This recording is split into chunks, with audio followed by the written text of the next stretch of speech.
ang mga kwento ng pag-ibig, kwento ng buhay at kwento ng pag-asa dito sa Barangay Love Stories. Love Stories. Para sa isang ama ay walang bundok ang hindi niya kayang akyatin para sa kapakanan ng kanyang anak. Pero minsan ay may mga bagay na sumusobra na, lalo na kung ang kahinaan na ng isang tao ang ginagamit para sa pansariling intensyon. Ikaw, kabarangay at kapuso, ano ang isang bagay na ginawa ninyo ng iyong ama na hindi mo malilimutan? Dear Papa Dudut, magandang araw po sa inyo, Papa Dudut. Lester na lamang po ang itawag ninyo sa akin. 37 years old na ako at isa akong collection agent o taga-kolekta ng bayad o utang ng mga kliyente namin sa isang kumpanya. Mula po ako sa isang lower middle class na pamilya. May 3 akong kapatid, nanay na ihaw vendor at tatay na nagpapasada ng jeep. Hindi ko alam kung paano na magic ng mga magulang ko ang buhay namin noon, pero napagtapos naman nila kaming magkakapatid kahit papaano. Nagtapos ako sa kursong tourism pero nahirapan akong makahanap ng trabaho dahil sa oversupply ng tourism graduates noong kapanahunan ko. Ilang taon din akong nabakante pagkatapos kong graduate hanggang sa naisipan kong maghanap na lamang ng ibang trabaho. Nakapasok ako bilang collection agent sa isang financing company kung saan ay nagpapahulugan sila ng mga appliances at nagpapaloan ng cash. Hindi ganong klase ng buhay ang inaasahan kong mararating ko, Papa Dudut. Matayog kasi ang mga pangarap ko noong bata pa lamang ako. Kaya ako nga po sinikap na makapagtapos dahil gusto kong magkaroon ng mas maayos na buhay sa pagtanda ko. Kaso nga lang ay hindi umayon sa akin ang kapalaran. Alam niyo po, noong nag-aaral pa lamang ako ay hindi naman sa pagbubuhat ng sariling bangko pero maganda ang status ko noon sa eskwelahan. Hindi ako academic achiever pero isa ako sa mga active sa school pagdating sa mga extracurricular activities. Varsity player ako sa eskwelahan namin noon at isa rin ako sa mga suki sa mga pageant. May tinatago rin naman kasi akong itsura kahit na papaano. Sa katunayan, Papa Dudut, ang turing nga sa akin noon ay campus crush.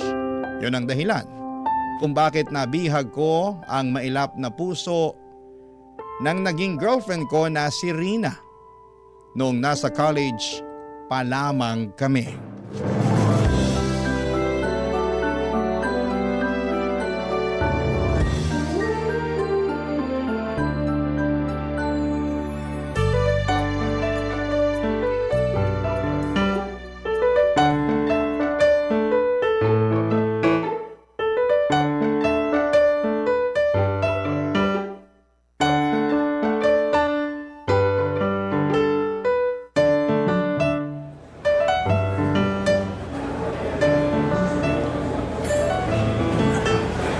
Lester! Nandito ka lang pala. Kanina pa kita hinahanap. Nag-message ako sa'yo, sabi ko nasa cafeteria ako.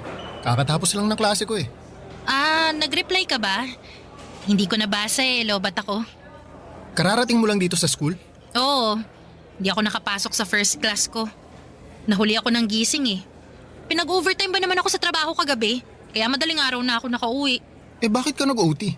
Sinesante kasi yung isa kong katrabaho. Understaffed tuloy kami. Ewan ko ba sa boss namin? Naturingang sikat na fast food yung minamanage, pero nagtitipid naman sa empleyado. Nag-breakfast ka na ba? Kumain ka muna. Hindi pa nga pero wag na. Haba ng pila Magsisimula na rin maya-maya yung klase ko. Heto, kainin mo na lang tong extra rice ko. Hati na lang tayo dito sa ulam. Ayan, mas mabuti pa. Kanina pa kumakalam yung sikmura ko Nga pala, nadala mo ba yung hiniram ko sa'yo? Oo. Heto, 2,000. Salamat! Promise, ibabalik ko rin to next week kapag may sahod na ako. Saan mo ba gagamitin yan? Pambayad ko ng renta sa boarding house. Ilang araw na akong kinukulit ng landlady namin Nakakairita. Hirap talaga sa buhay kapag walang-wala ka, no? Di bale, bayaran mo na lang yan kapag may extra ka na. Gamitin mo na lang muna yung sahod mo next week sa mga kailangan mo pambayaran. Salamat ah. Buti na lang, malawak yung pangunawa mo. Hindi katulad ng iba dyan, hindi marunong umintindi. Yung prof ko, yung boss ko, pati yung landlady. Ay, nakakainis. Kapag ako talaga yumaman, nako, dead ma ako sa kanilang lahat. Kaya nga tayo nag-aaral ng mabuti para yumaman eh. Ay hindi. Ako mag-aasawa na lang ng afam para makaahon agad sa hirap. Kahit matandang mayaman pa yan, papatulan ko makaalis lang ako sa impyernong buhay na to. Uy, teka. Sinasabi mo ba na hindi ako yung aasawahin mo? Bakit? Mayaman ka ba? Sabi ko naman sa'yo, gusto ko makapangasawa ng mayaman, di ba? Yung may sariling kotse, may swimming pool sa bakuran, de-air ko ng buong bahay. Kung ganun ka na, sige, aasawahin kita. Hayaan mo, magpapayaman ako para sa'yo. Yan! Ganyan dapat. Mag-effort ka para naman may rason kung bakit kita sinagot. Eh bakit mo nga pala ako sinagot? Hindi naman ako mayaman. Pogi ka eh. Okay na yun. At least may shota akong pogi. Ay, kakainin mo pa ba yung rice mo? Ako nauubos. Sige, sa'yo na to. Salamat! Akin na rin tong soft drinks mo ah. Aga-aga nagsusoft drinks ka. Sige lang, pakabusog ka. Alam kong pagod ka sa trabaho. Alam mo, nakaka-proud ka nga eh kasi nakakaya mong balansehin yung pag-aaral tsaka pagiging working student mo. Anong nakaka-proud dun? Yung lagi akong pagod? Kulang-kulang ang tulog? Laging napapagalitan ng prof kasi late? Anong nakaka-proud dun, no? Hindi, ang ibig kong sabihin, nakaka-proud ka na kahit nakakapagod yung ginagawa mo, nagpupursige ka pa rin. Wala akong choice. Ipinanganak akong mahirap eh. Kung iniluwan lang sana akong mayaman, magbubuhay doon niya talaga ako. Pero dahil minalas ako sa buhay, ganito na lang muna ako sa ngayon. Pero balang araw talaga, sisiguraduhin ko na yayaman din ako. Tayo. Yayaman din tayo. Ay, oo nga pala. Sorry. Tayo pala. Ano pala ang balak mo mamaya? Gusto mo bang kumain muna tayo sa labas? Gastos na naman. Kakautang ko nga lang sa'yo ng pera eh. Hindi, libre ko naman eh. Aba, dami mo naman yatang pera ngayon. Papadudot gets ko si Rina. May mga pagkakataon din kasi noon na kapos din kami sa bahay kaya minsan ay wala kaming inuulam. Lalo na tuwing bayaran na ng kuryente, tubig at renta. Kaya naman sinanay ko na ang sarili ko na magtipid. Gusto ko rin kasi na matulungan ko si Rina kahit na sa maliit na bagay lamang katulad ng paglibre ko sa kanya ng pagkain. Kahit yun na lang muna ang maibigay kong suporta sa kanya. Malaki ang pamilya nila Rina, sa Bulacan sila nakatira. 7 silang magkakapatid at ang tanging kumakayod sa kanila ay ang tatay nilang construction worker. Hindi na makapagtrabaho ang nanay nito dahil nabaldado siya matapos ma-stroke. 4 lang sa kanilang magkakapatid ang nag-aaral. Sa katunayan ay hindi na dapat papasok pa si Rina ng college kung hindi lang niya ito ipinaglaban. Kaya siya nagwo-working student para matustusan niya ang sarili niya dahil siya na lamang ang nagpapaaral sa sarili niya noong time na yon. Mas matanda sa akin ang 2 taon si Rina, Papadudot. Ilang beses siyang natigil sa pag-aaral kaya pareho pa lamang kaming first year college nung nagkakilala kami. Naging magkaklase kami sa isang minor subject. Naalala ko pa unang araw noon ng klase noong nagkaroon agad kami ng surprise quiz. Late siyang dumating at walang dalang ballpen, walang dalang papel. Ako ang nag-provide noon sa kanya, Papadudot, dahil naaawa ako. Hanggang sa araw-araw na siyang tumatabi sa akin dahil ako na ang tagabigay sa kanya ng papel. Naging magkaibigan kami at kalaunan ay nagkaroon ng magandang ugnayan. Niligawan ko siya at bago natapos ang first semester ay naging kami, Papadudot. Tumagal ang relasyon namin hanggang 3rd year college. Pero bago pa man magsimula ang bagong school year, ay nagkaroon kami ng matinding problemang dalawa, Papadudot.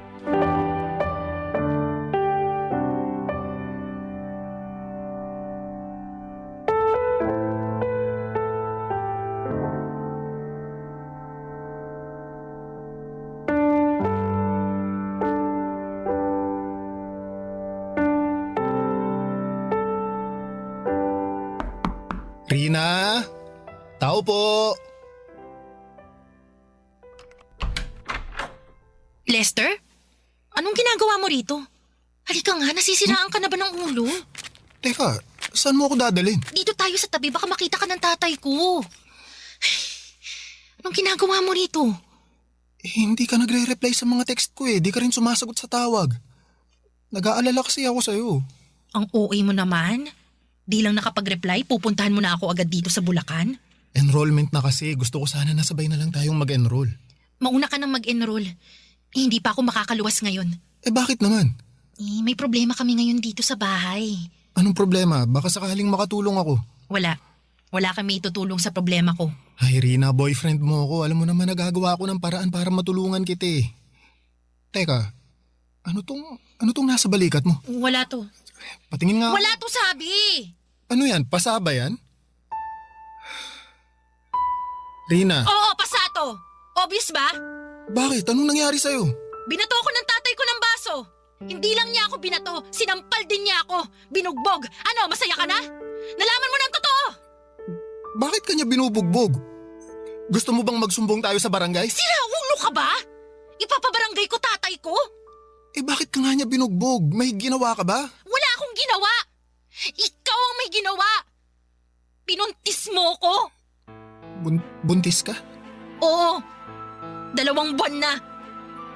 Teka sandali. Paano? Kailangan ko pa bang i-explain sa'yo kung paano nabubuntis ang isang babae? Ibig kong sabihin, gumagamit naman tayo ng proteksyon, di ba? Pues yung proteksyon na ginagamit mo, walang silbi. Anong gagawin natin ngayon yan? Anong klaseng tanong yan? May magagawa pa ba tayo? Nandito na to.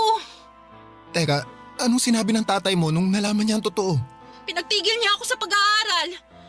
Pagkatapos kong ipanganak to, maghahanap ako ng trabaho para may pambuhay ako sa batang to. Hindi mo natatapusin pag-aaral mo? Lester, ipinaglaban ko na tong pag-aaral ko sa tatay ko tapos ngayon, buntis ako. Ano pang laban ko kung sinira ko na yung tiwala niya? Hindi niya na ako papayagang mag-aaral pagkatapos nito. Pero, Rina, sayang naman yung nasimulan mo. Sino namang mag-aalaga ng bata pagkapanganak ko? Mga kapatid ko na walang silbi. Nanay ko na baldado. O yung tatay ko na busy sa pagkayod. Huwag kang mag-alala, papanindigan ko naman yung bata eh. Aba dapat lang. Sino ba nagsabing hindi? Ikaw ang may kasalanan ng lahat ng to kaya wag mo akong takasan. Alam ko na, gusto mo bang kausapin ko na lang tatay mo? Para saan pa? Gusto mo rin ba makatikim ng bugbog? Baka mamaya pagsabayin pa tayo eh. Alam mo, umuwi ka na lang. Tsaka na lang natin to pag-usapan kapag kalmado ng lahat. Eh paano ka? Nag-aalala ako para sa'yo eh. Kaya ko ng sarili ko. Masasaktan ako ng tatay ko pero hindi niya ako magagawang patayin. Kaya huwag ka mag-alala. Balitaan mo ako ah. Tawagan mo ako agad kapag nagka-problema ka. Problemahin mo muna kung paano mo sasabihin sa magulang mo na nabuntis mo yung syota mo. Tsaka natin pag-usapan ulit kung anong mangyayari. Sige, tatawagan kita mamaya pagka uwi ko. Rina, alagaan mo sarili mo ha. Oo na. Umalis ka na. Lalabas na maya-maya si tatay para magtrabaho. Baka makita ka pa niya. Naku, iinit na naman ulo nun. Sige. Ay, sandali lang. Bakit? Ano yun? May kailangan ka pa? May extra ka ba dyan? Pahiram naman ako kahit 100 lang oh. Magpapaload lang ako para may pang-text ako sa'yo. Di kita nare-replyan kasi wala akong load eh. Sandali. Oh, ito. Ayun, salamat. Aalis na ako. Sige, mag-ingat ka. Ikaw rin.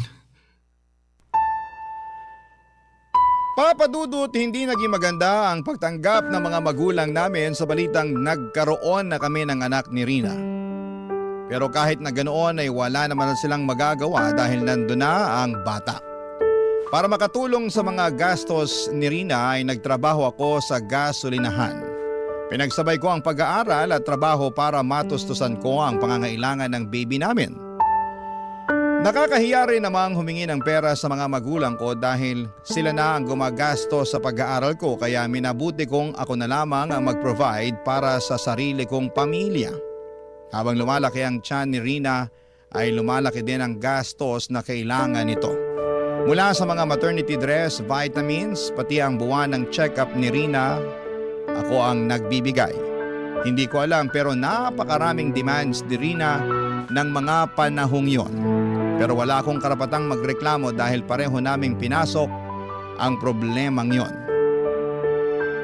Papa Dudut, mabilis na dumaan ang 7 pang buwan at matagumpay na naipanganak ni Rina ang baby namin. Isa itong batang babae na pinangalanan naming Sofia. Noong nahagkan ko na ang anak ko, Papa Dudut, ay para bang nawalang lahat ng pagod at problemang pinapasan ko. Para akong nabuhusan ng kaligayahan noong nakita ko kung gaano kaliit at ka-cute ang anak namin. Noong araw na yon ay sunod-sunod na pangarap ang nabuo sa isipan ko para sa pamilya ko. Pero Papa Dudut, hindi pala ganon kadali ang mangarap. Lalo na kapag hindi nakaayon sa iyo ang kapalaran. Dahil sa mga sumunod na taon, sa halip na ginhawa ay puro problema ang mga naranasan naming dalawa ni Rina.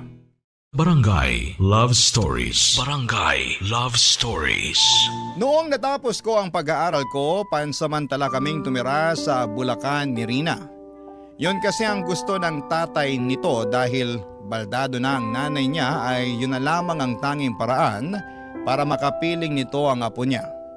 Maliit lang ang bahay nila Rina, Papa Dudut. Sa maliit na bahay na yon ay doon sila nagsisiksikang magkakapatid. Mabuti na lamang at may isang kwarto doon na pwede naming gamitin ni Rina para kahit papaano ay may privacy kaming dalawa. Aaminin ko na hindi naging magandang naging buhay namin sa Bulacan, Papa Dudut. Bukod sa nahirapan akong makahanap ng trabaho sa lugar nila, ay palagi pa kaming nasisermonan ng tatay ni Rina. Palagi niyang ipinamumukha sa amin ang pagkakamaling nagawa namin at yun nga po ang pagkakaroon namin ng anak sa murang edad. Bawat galaw namin doon ay may halong panunumbat. Kapag pumalag kami ay pareho niya kaming sinasaktan at wala kaming magawa noon dahil nakatira kami sa pamamahay nila. Kahit papaano ay hindi rin naman po ganoon kasama ang tatay ni Rina. Paminsan-minsan kapag maganda ang mood nito, katulad na lamang tuwing sahuran ay binibilhan niya ang anak namin ng diaper o di kaya ay gatas. Pero kapag tagipit ay sa amin talaga siya nagpapalipas ng sama ng loob. Habang wala pang nahahanap na maayos na mapagkakakitaan ay sumasama ako noon sa trabaho ng tatay ni Rina para umextra sa construction, samantalang si Rina naman ay nagbabahay-bahay para magtinda ng ukay. Doon kami kumukuha ng panggastos namin para kay baby. Kasabay ng paglaki ng anak namin ay mas lalo pa naming naramdaman ang kahirapan ng buhay, Papa Dudut.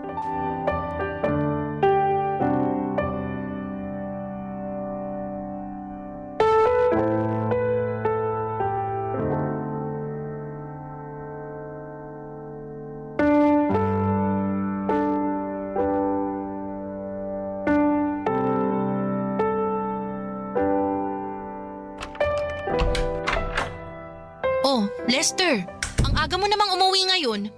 Nasaan si tatay? Nandun pa siya sa construction. Pinauwi na ako ng foreman namin, masama pakiramdam ko eh. Bakit? May sakit ka? Oo, medyo may sinat ako. Muntik na akong mahulog kanina mula sa pangalawang palapag nung nahilo ko. May sakit na nga ang anak natin. Pati ba naman ikaw magkakasakit din? Sayang naman yung kikitain mo sa construction ngayong araw. Basta ipapahinga ko lang to tapos babalik din ako agad sa site bukas. May makakain ba dyan? Wala na. Hindi naman namin alam na dito ka pala kakain eh. Bumili ka na lang ng tinapay sa labas. O sige, mamaya na lang ako kakain. I-idlip na lang muna ako rito. Nasaan pala si Sofia? Nagpapahinga na. Medyo nilalagnat pa rin. Pinainom mo ba siya ng gamot? Alam nga namang hindi. Anong tingin mo sa akin? Grabe, ang sungit naman. Nagtatanong lang eh. Wala kasing kwenta yung tanong mo. Bakit sobrang init naman yata ng ulo mo ngayon? Sino bang hindi iinit ang ulo? Tingnan mo nga tong bahay. Sobrang gulo. Ang liit-liit na nga lang, ang dami pang kalat. Tapos ngayon nandito ka kasi masama pakiramdam mo. Eh di mas lalo na namang nasira yung mood ko. Sayang yung isang araw sanang sasahurin mo. Babawi naman ako bukas eh. Mas gusto mo ba yung sige pa rin ako sa trabaho kahit na hindi maganda yung pakiramdam ko? Paano kapag nadisgrasya ako doon? Eh di mas malala yung problema natin kapag nagkataon. Tinatanong mo kung anong gusto ko? Hindi yun ang gusto ko, Lester. Hindi ganitong klase ng buhay ang gusto ko. Ano? Hanggang ganito na lang ba tayo? Halos 2 taon na yung lumipas simula nung nakapagtapos ka. Anong ginawa mo? Hanggang construction ka na lang ba? Anong silbi ng diploma mo na 4 na taon mong pinaghirapan? Asan na yung mayamang buhay na ipinangako mo sa akin? Eh, tutuparin ko naman yan eh. Kailangan mo lang ng konting tiyaga, ha? Tuloy-tuloy pa rin naman ako sa paghahanap ng trabaho. Sadyang minamahalas lang talaga ako. Ang sabihin mo, hindi ka lang marunong dumiskarte. Paano ka pa makakapagtrabaho sa hospitality niyan? Kaya ka nga nag-tourism, di ba? Kasi may itsura ka. Hindi ba ang hanap nila sa mga ganyang klaseng trabaho yung magandang itsura? Tingnan mo nga itsura mo ngayon. Ang dugyot mo na nga tingnan, no? Pati sarili mo hindi mo na kayang alagaan. Siyempre, araw-araw akong babad sa initan. Palagi ako nagbubuhat ng buhangin at mga hollow blocks, madudumihan talaga ako. Iisipin ko pa ba itsura ko kaysa sa kapakanan natin? Hindi naman tayo mapapakain itong itsura ko eh. Ayoko na ng ganitong buhay. Araw-araw ko na lang pinoproblema kung paano pagkakasyahin yung pagkain natin. Palagi ko na lang tinitipid yung gatas ni Sofia. Tapos, nandyan pa si tatay na wala nang ibang ginawa kundi magbunga nga kapag nalalasing. Sorry, konting tiis na lang. Gagawa ako ng paraan. Ayoko nang magtiis. Buong buhay ko lagi na lang ako nagtitiis. Kung ganun, bumalik na lang tayo sa Maynila kung gusto mo. Ano namang gagawin natin doon? Doon tayo kina nanay tumira. Mas maganda yung oportunidad doon, mas maraming trabaho. Pati ikaw, pwede kang magharap ng trabaho kasi pwede mo nang iwan si Sofia sa mga magulang ko kung sakali. Matagal na rin kasing nare-request ni nanay na makita si Sofia eh. Baka naman mamaya, alilain ako ng mga magulang mo doon sa pamamahay nila, ha? Hindi yun mangyayari. Nakasama mo naman na sina nanay at tatay, di ba? Mababait sila. Anong mababait? Eh hindi nga maganda yung tingin sa akin ng nanay mo nung una kami nagkita eh. Ano ka ba? Mas gusto nga ni nanay na doon na lang tayo sa kanila tumira eh. Paano kung hindi pumayag si tatay? Matatanda na tayo. Kaya naman na siguro nating magdesisyon para sa sarili natin. Sige, kakausapin ko si tatay. At kung ayaw man niya, aalis pa rin tayo. Wala na siyang magagawa sa magiging desisyon natin. Basta, siguraduhin mo lang na pagkaalis natin dito, magiging maayos na yung buhay natin, ha? Oo, pangako.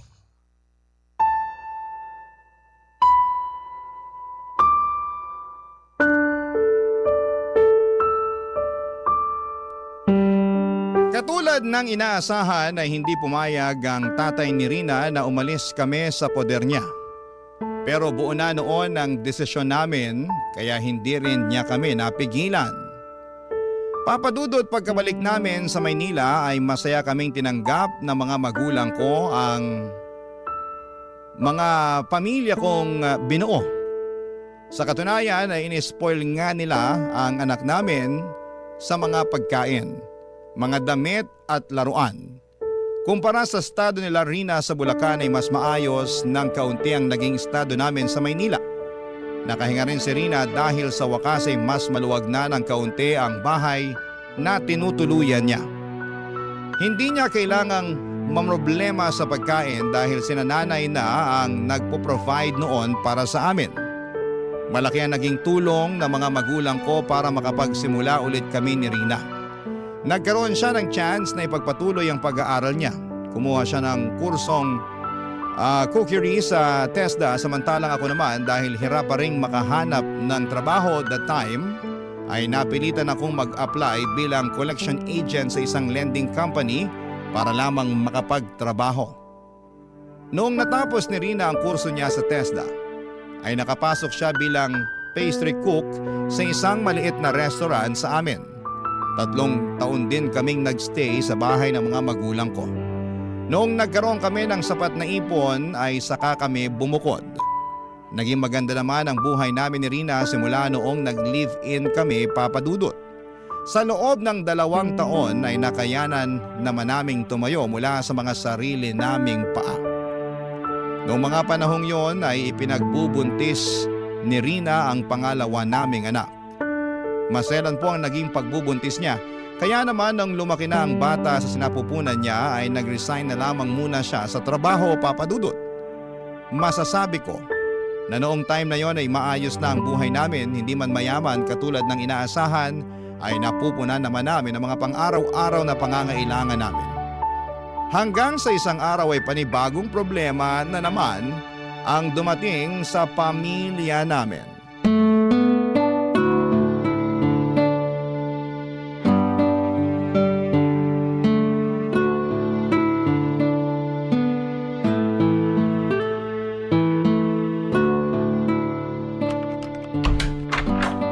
O Rina, nakauwi na pala kayo. Kumusta yung check-up ni Sofia sa ospital? May sakit si Sofia. Ha? Anong sakit niya? Meron daw siyang sakit sa puso. Ano yun? May problema siya sa puso? May butas daw sa puso niya. Hindi ko alam kung saang parte yung tinutukoy ng doktor eh. Hindi ko na napakinggan yung ibang sinabi niya. Umiikot na yung mundo ko kanina nung nalaman kong may problema ang puso ng anak ko. Basta, ang sabi, naghahalo daw yung oxygen tsaka kung ano man. Basta ganun. Anong ganun? Hindi mo man lang ba klinaro sa doktor kung anong sakit ng anak natin? Paano ko ikaklaro eh, umiiyak na nga ako. Katatapos ko lang mga anak, Lester. Hindi ko na alam kung anong pinaggagawa ko doon. Kung bakit kasi ako pa yung inutusan mong magpa-check up eh. Mas inuna mo pa yung trabaho mo kaysa sa anak mo. Sabihin mo sa akin kung sinong doktor ang tumingin sa kanya. Babalik ako doon bukas. Basta may butas yung puso ng anak natin, yun ang klaro. Kaya pala lagi siyang hinihingal at madaling mapagod kapag naglalaro. Pero bakit ngayon lang nila nalamang may butas pala yung puso ni Sofia? Bakit hindi nila na-detect yun nung baby pa lang siya? Ewan ko. Hindi naman tayo madalas magpa-check up noon eh. O baka bobo lang talaga yung doktor na tumingin sa kanya dati, ewan ko. Eh ano raw gagawin? Paano natin maaayos yung sakit niya? Kailangan daw niya magpa-opera sa lalong madaling panahon. Eh di pa-opera natin siya bago pa lumala yung sakit niya. Naririnig mo ba yung sinasabi mo? Saan tayo kukuha ng pampa-opera? Alam mo ba kung gaano kamahal ang open heart surgery? Open heart surgery? Oo! Hindi mo alam kung ano yon? I-search mo na lang online. Sawa na akong mag-explain sa'yo. Dami mong tanong. Basta ang kailangan natin ngayon, may ipa-opera si Sofia dahil may butas sa puso niya. Ang problema, wala tayong pera. Saan tayo huhugot ng pampa-opera niyan? Susubukan kong humiram ng pera kina nanay at sa mga kapatid ko. Hindi lang sana ako tumigil sa trabaho. May ipon na dapat tayo ngayon eh. Tapos, sumabay pa tong pangalawang anak natin. Bakit ngayon pa nagsabay to kung kailang katatapos lang natin gumastos? Diyos ko, saan na tayo kukuha ng pera niyan? Rina, huwag kang mag-alala. Gagawa ako ng paraan. Huwag mag-alala. Kapag ba sinabi mo yung mga katagang yan, mawawala na lang yung pag-aalala ko. Gumawa ka ng paraan para hindi ako mag-alala. Susubukan kong mag-loan sa pinagtatrabahuhan ko. Lalapit din ako sa mga politiko. Baka sakaling may maibigay silang kunting tulong sa atin. Makakabuo ka ba ng kalahating milyon? Kalahating milyon? Ganun kamahal yung operasyon? Yun daw yung kailangan nating ihanda. Pero depende pa sa procedure. Pwede pang tumas yung gastos. Ano ba to? Hindi na tayo nawala ng problema. Ano? Suko ka na? Ganito ba yung buhay na ibibigay mo sa amin? Kailan ko matitikman yung yaman na ipinangako mo sa akin noon? Gagawa ako ng paraan. Magtiwala ka lang sa Ay akin. naku, lagi na lang ganyan. Lahat naman ginagawa ko para sa atin eh. Hindi naman ako nagkukulang. Hindi ka nga nagkulang. Hindi ka rin naman sumapat.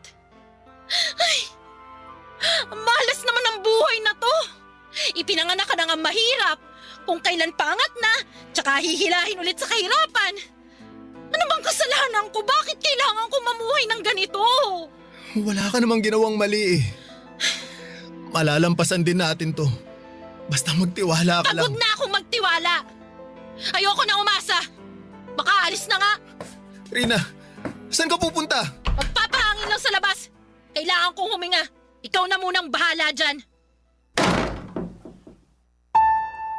Kung saan-saan ako lumapit para makahingi ng tulong, Papa Dudut. Mabuo lamang ang perang gagamitin para sa operasyon ni Sofia. Mula sa mga kamag-anak, kaibigan, politiko at mga organisasyon. Lahat sila ay nilapitan ko na. Mapalad ako dahil nag-abot naman sila ng tulong kahit papaano.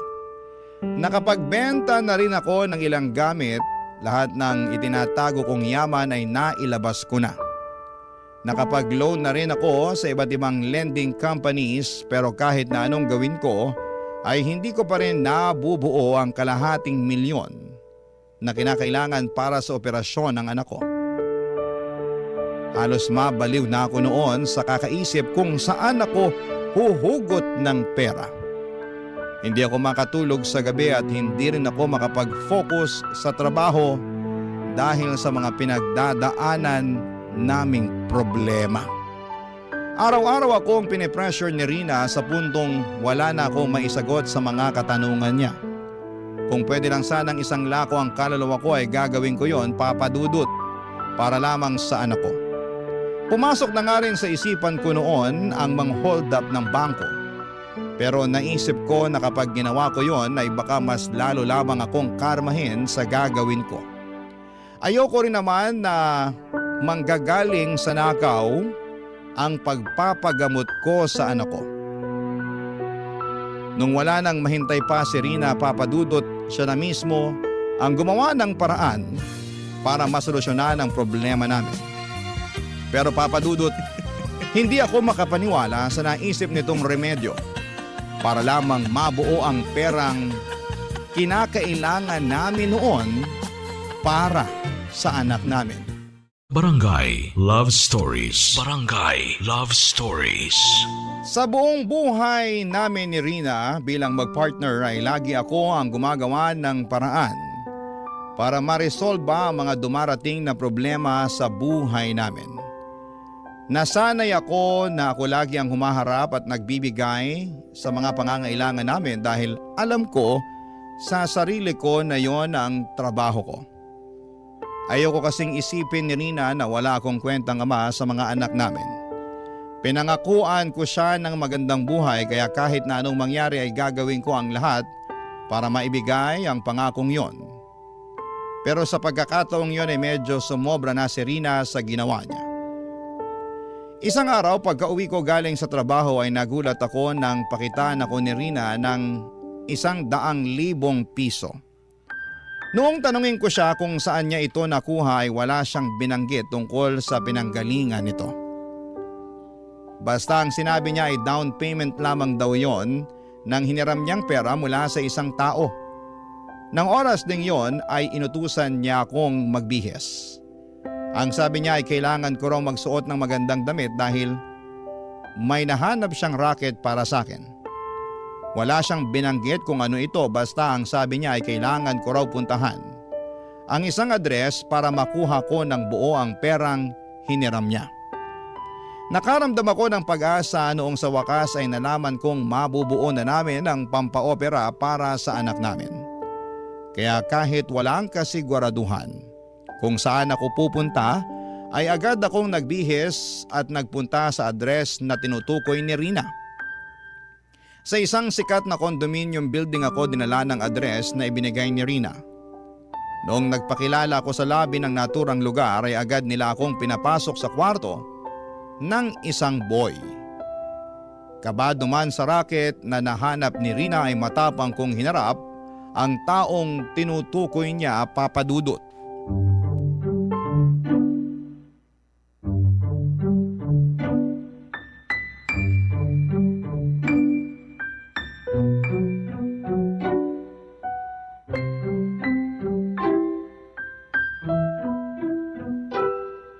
Tao po. Sandali lang. Yes? Magandang gabi po. Ikaw po ba si Boy? Ako nga. Ikaw si Lester, yung pinadala ni Rina? Ako nga po. May trabaho raw po kayo para sa akin? In fairness, guwapo ka nga katulad ng sinabi niya. Po? Wala. Halika, pumasok ka na. Sige po. Salamat po. Kumain ka na ba? Gusto mo bang kumain na muna? Hindi pa po pero salamat na lang po, hindi pa po ako gutom. O sige, mag-shower ka na muna. Shower po? Oo, ayoko kasi ng amoy pawis. Mas maganda kapag fresh ka. Katatapos ko lang naman pong maligo bago ako nagpunta rito. Huwag po kayong mag-alala, hindi po ako amoy pawis. Okay, o sige. Kung ganun, halika na rito. Lumapit ka sa akin. Po? Bakit po? Sabi ng asawa mo, maganda raw yung pangangatawan mo eh. Gusto ko lang i-check. Teka, sandali lang po. Oh, bakit? Bakit niyo po inaalis tong t-shirt ko? Sandali nga lang. Ikaw ba talaga si Lester? Oo, ako nga po. Eh bakit parang wala kang malay sa ginagawa mo? Alam mo ba talaga kung anong dahilan kung bakit ka nandito? Hindi niya po nilinaw eh. Basta ang sabi may trabaho raw kayong ibibigay sa akin. Oo. At ito na nga yun. Ano po yung kinalaman ng katawan ko sa trabaho na ipapagawa ninyo? Ay my gosh! Ang slow mo naman, iho! Magtanggal ka na lang ng suot mo at humiga sa kama. Yun lang ang gagawin mo, ako nang bahala sa'yo. Kala mo, baka hindi lang po tayo nagkakaunawaan. Hindi po ako ganun tao. Hindi po ako nagpapagamit ng katawan. Yun ang sabi sa akin ni Rina eh. Ano ba to, scammer ba kayo? Kung hindi mo gagawin ang ipinagagawa ko sa'yo, tatawag ako ng pulis. Teka, sandali lang po. Pulis agad. Hindi po kami scammer. Nakapagbigay na ako ng down sa inyo, no? Nagtiwala ako sa inyo dahil nirecommend kayo ng contact ko. Kaya kung hindi nyo ibibigay yung kapalit ng paunang bayad na binigay ko, ipapapulis ko kayo. Sandali lang ho ah. Sandali lang ho, tatawagan ko lang po si Rina. May kakalaruhin lang ako sa kanya. Sinasayang nyo lang ang oras ko eh. Nagmamadali ako kaya mas mabuti pa ibalik nyo na lang yung pera ko. Hindi ka makakalabas dito hanggat hindi nyo na ibabalik yung pera binigay ko. Sandali lang po, mabilis lang po ito. Heto na po, heto na, tinatawagan ko na siya. Hello, Lester. Tapos ka na ba? Ang bilis naman yata. Hello, Rina! Anong tapos na? Alam mo ba kung anong gulo tong pinasok mo? Anong gulo? Bakit? Nanggulo ka ba dyan? Pinag-uubad ako ng bakla dito. Anong inaasahan mong gagawin ko? Aba malamang, di ibigay mo kung anong gusto niya. Ikaw yung kapalit ng perang hinihiram natin sa kanya. Kailangan niya ng boylet kaya ikaw yung binenta ko. Ano? Anong pinagsasasabi mo? Kailangan natin ng pera para sa anak natin, di ba? Kaya huwag ka na magreklamo dyan. Hindi ko kayang gawin yung pinapagawa niya sa akin. Ay, dami mo namang arte. Gawin mo na lang kung ano yung gusto niya. Isipin mo ang anak natin. Hahayaan mo ba siyang mabuhay ng may butas yung puso? Pero… Wala nang pero. Huwag kang uuwi dito hanggat hindi mo nakukuha ng buo yung pera, ha? Hello? Rina? Rina! Ano? Tapos na ba kayo mag-usap, ha? Kasi magpapatawag na talaga ako ng security. Hindi, wag. Babayaran ko na lang yung perang hihiramin namin sa inyo. Please, sir. Kailangan talaga namin ng perang pera sa anak namin eh. Hindi po talaga kami scammer. Please maniwala po kayo. Hindi ko kailangan ng pera, no? Marami na ako ng pera, my dear. Ang bayad na inaasahan ko ikaw dahil ikaw ang inalok sa akin ni Rina. Ngayon, kung hindi ka papayag sa setup na ganon, ibalik nyo na lang yung pera dahil mukhang hindi naman pala kayo ganon kagipit katulad ng sinasabi ninyo. Total, ngayon lang naman to eh.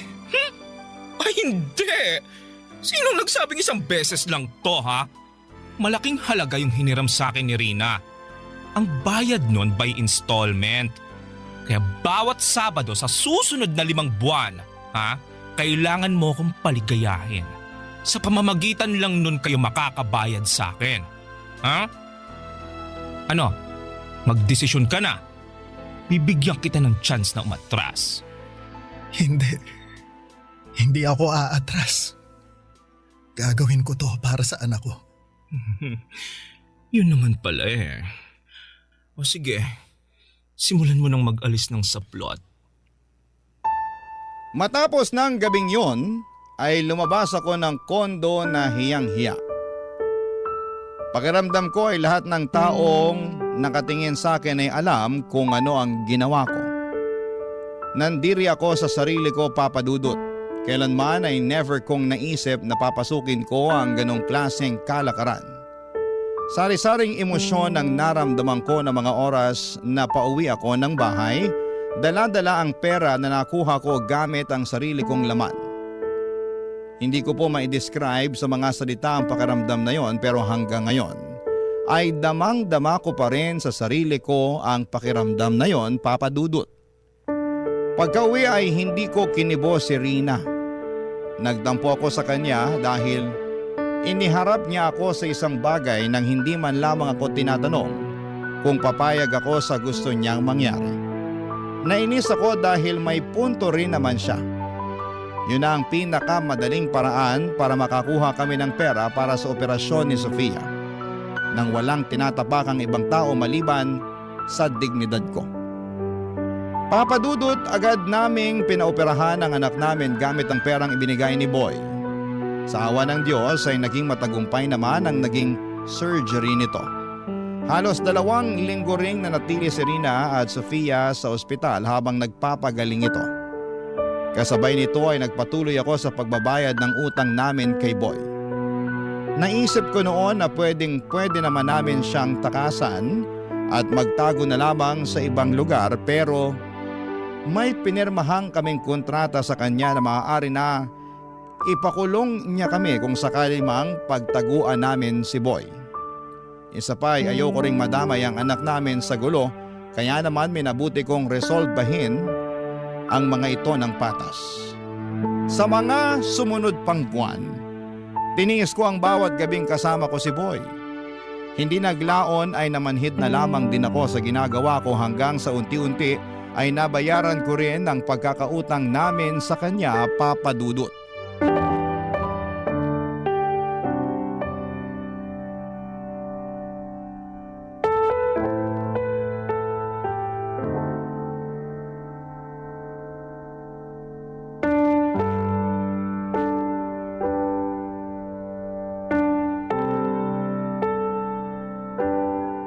Salamat po. Salamat din sa tulong. Hindi man ganitong klase ng tulong yung inaasahan ko, salamat pa rin dahil kung hindi dahil sa inyo, hindi namin mapapa-operahan yung anak ko. Hindi mo kailangan magpasalamat. Nangangailangan ka eh. Nangangailangan din ako. Nagtulungan lang tayo. Kumusta na pala yung anak mo? Maayos na po siya. Kailangan lang ng ilang follow-up check-up para masigurong walang komplikasyon yung operasyon niya. Mabuti naman kung ganun. Alam mo, gawin na nating huli to. Po, ano pong ibig niyong sabihin? Huwag ka nang bumalik next week. Okay na yun. Bayad na kayo ni Rina. Talaga po? Salamat, sir. Pero sigurado po ba kayo na wala na kayong hahabulin pagkatapos nito? Baka mamaya. Wala ka pa rin bang tiwala sa akin hanggang ngayon? Ilang gabi na tayong nagsama. Huwag ka mag-alala, hindi kita hahabulin. Kung gusto mo, magpapagawa pa ako ng kasulatan para ma-clear na yung utang nyo. Tsaka hindi naman ako ganong klaseng tao, no? Alam kong masama ang tingin mo sa akin kasi ginamit ko yung kahinaan mo, pero wala eh. Kailangan ko ring lumigaya. Wala naman na magtatangkang pumatol sa akin. Bukod sa matandaan na ako, bakla pa ako. Sinong tao naman na magmamahal sa akin maliban sa pera ko, no? Alam mo, naiinggit nga ako kay Rina eh. Sa kabila ng ginawa niya sa'yo, nagagawa mo pa rin siyang mahalin. Nilapastangan na niya yung pagkatao mo at lahat-lahat pero nananatili pa rin kayong matatag. Ganong klaseng pag-ibig yung gusto kong maranasan balang araw eh. Kaso mukhang malabo nang mangyari.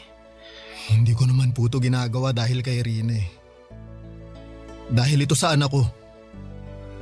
Kahit gawin ko ulit tong bagay na to, matulungan ko lang yung anak ko. Gagawin ko. Uliran ka palang ama eh. Mabait kang tao, Lester. Sobrang bait mo to the point na okay lang sa'yo kahit ginagamit ka na ng ibang tao. Sayang lang kasi napunta ka sa katulad ni Rina. Deserve mong mahalin din katulad ng pagmamahal na ginagawa mo sa mga taong nakapaligid sa'yo. Hindi naman sa sinisiraan ko si Rina ha, pero base lang sa nakikita ko, parang wala naman siyang pakialam sa'yo eh. Mahal po ako ni Rina. Nagawa lang din naman niya yun dahil sa anak namin eh. Hindi. Hindi ako naniniwala doon no. Alam mo ba, gabi-gabi, pagkatapos mong magpunta dito sa kondo ko, tinatawagan ako ni Rina. Talaga po? Bakit daw? Wala lang. Kinukumusta lang niya kung naging maayos ba yung performance mo. Kung may nagawa ka bang ikagagalit ko. Sabi ko sa kanya, wala. Sobrang galing mo nga eh. Actually, mamimiss kita pero may pamilya ka na eh. Kaya hindi kita pwedeng itali. Tsaka mas gusto ko sa single para walang sabit. Pero anyway, hindi naman yun yung point ko. Kaya siya tumatawag kasi gusto niyang humiram ulit ng pera. Ha? Pera? Para saan naman? I don't know. May kailangan pa ba kayong bayaran sa ospital? Wala na po. Kaya ko nang bayaran yung mga gamot ng anak namin. Sinisimulan ko nang bayaran yung ibang mga utang ko eh. Well, yun ang sabi niya sa akin. Gusto niyang humiram ulit ng pera at syempre, ikaw ulit ang pambayad. Kaso hinindihan ko na siya eh. Bukod sa naawa na ako sa'yo, may nahanap na akong kapalit mo kaya pinapalaya na kita. Maraming salamat po, sir. You're welcome. Advice ko lang sa'yo ha, mag-isip-isip ka. Katulad ng sinabi ko, deserve mong magkaroon ng babaeng mamahalin at irerespeto ka. Hindi katulad ni Rina na ang tingin sa'yo, isang pambayad utang. Papadudot, nagkaroon ako ng realization ng gabing yon. Pagka-uwi ay kinumpirma ko kay Rina kung totoo ba ang sinabi ni Boy na humihiram ulit siya ng pera sa kanya. Hindi tinanggi ni Rina ang katotohanan. Inamin niya sa akin na sawa na raw siyang maghirap at total ay may mapagkukuhanan na sila ng pera nang walang kahirap-hirap ay chance na raw namin yon para makaahon sa kahirapan.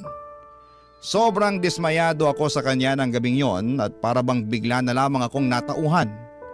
Totoo nga ang mga sinasabi ni Boy, ginagamit lang din ako ni Rina at nagpapagamit naman ako dahil mahal ko siya. Unti-unti ay nawala rin ang pagkabulag ko kay Rina. Simula noon ay lagi ko nang nakikita ang mga hindi kagandahang ginagawa niya sa akin. Ang totoo niyan, gusto ko na nga sanang makipaghiwalay sa kanya noong mga panahong yon. Pero iniisip ko rin kasi ang kapakanan ng mga anak ko. Papadudot, tiniis ko ang lahat ng yon sa ngalan ng pamilya namin. Para sa aming mga anak. Pero sa aming dalawa ay si Rina na po ang may ganang bumitaw. Naganap siya ng ibang tao na magagamit niya ulit. Noong nakakilala po siya ng AFAM ay dali-dali siyang sumama dito at walang pag-aalinlangan na iniwan niya kaming mag-ama. Ang totoo niyan, Papadudot, ay nakahinga ako noong iniwan kami ni Rina. Hindi man maganda para sa mga bata na nawalan ng ina sa murang edad. At least, magkakaroon ako ng chance na magsimula pong muli. Papadudot, ang mga pangyayaring ikinuwento ko sa inyo ay nangyari 8 years ago. Ngayon ay dalaga na si Sofia at 8 years old na rin ang pangalawa naming anak. 3 taon ang lumipas simula nung iniwan kami ni Rina ay nakahanap ako ng babaeng nagmahal sa akin ng buo at totoo. Nagpakasal kaming dalawa at siya na ang tumayong bagong ina nila Sofia.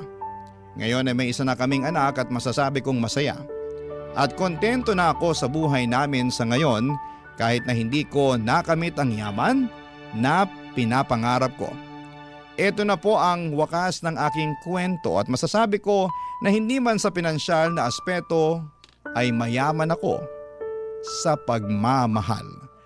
Ang inyong forever kapuso at kabarangay, Lester. Kwentuhan naman tayo dito sa comment section.